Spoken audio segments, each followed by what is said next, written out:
কলকাতা এক ঠান্ডা ডিসেম্বরের সন্ধ্যা।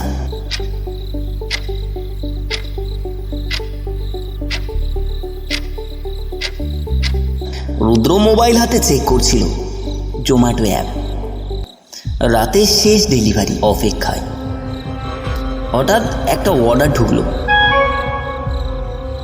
Lakme mutton biryani 1 plate. Order এসেছে 86B গোবিন্দ ঘোষ লেন, মানিকতলা থেকে। রুদ্র একটু থমকে গেল। সে জায়গাটা চেনে, পুরনো ফাঁকা পড়ে থাকা এক ফ্ল্যাট। কিছুদিন আগে বন্ধ হয়ে গিয়েছিল। লোকমুখে শোনা যায় 3 বছর আগে সেখানে এক মেয়ের রহস্য মৃত্যু হয়েছিল।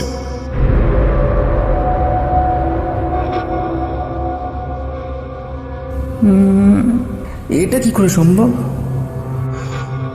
বন্ধু মেহুলকে ফোন করলো সে।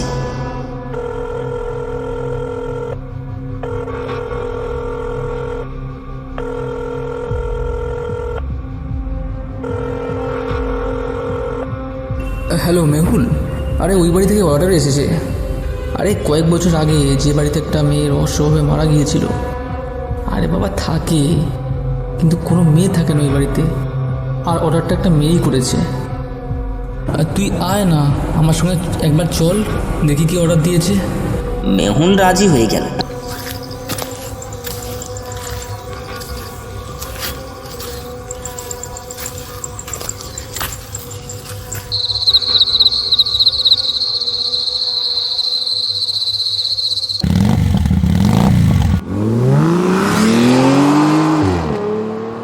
দুজনে একসাথে বাইকে রওনা দিল মানিকতলার দিকে।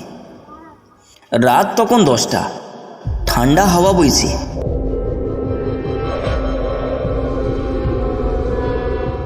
রাস্তা প্রায় ফাঁকা।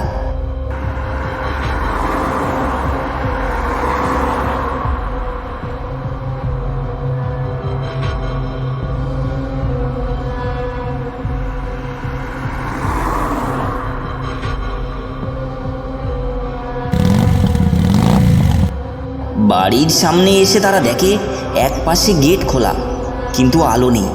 কেয়ারটেকার মালিক কাকু বসেছিলেন গেটের পাশে ছোট টেবিলের সামনে।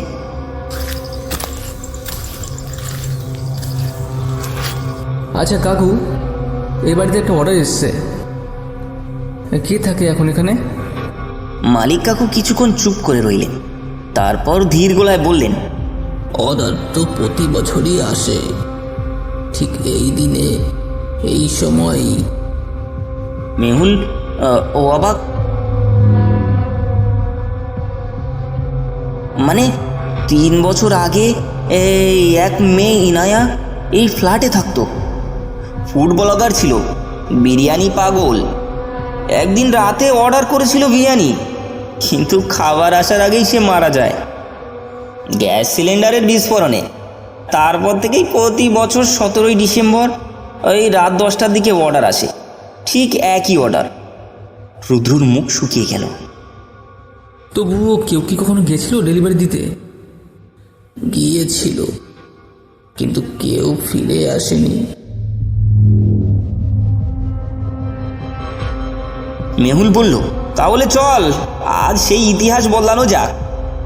রুদ্র দ্বিধা নিয়ে এগিয়ে গেল। ফ্ল্যাটের দরজা আধ খোলা।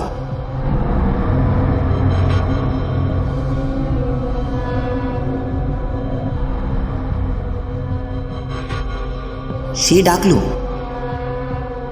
জোম্যাটো ডেলিভারি? একটা ঠান্ডা মেয়েলি গলা ভেসে এলো। ভিতরে এসো, খাবারটা রেখে যাও, পেমেন্ট হবে ক্যাশে। রুদ্র থমকে গেল। দরজা পুরোপুরি খুলে গেল। ধীরে ধীরে ভেতরে আলো আলো।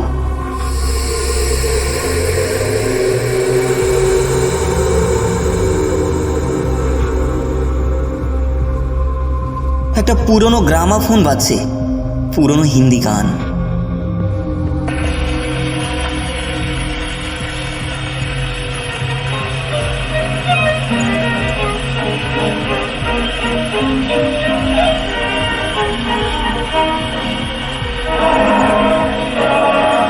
টেবিলে একটা খাবারের প্লেট, কিন্তু কেউ নেই।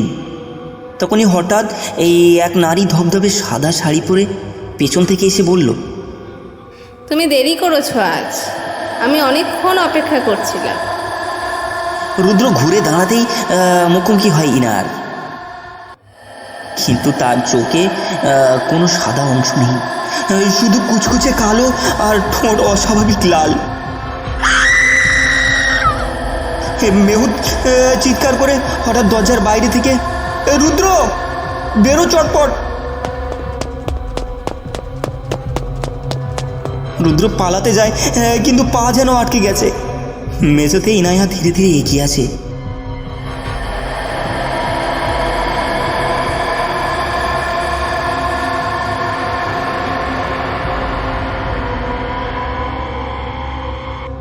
বলে, একবার খেয়ে যাও না, এত কষ্ট করে এনেছো।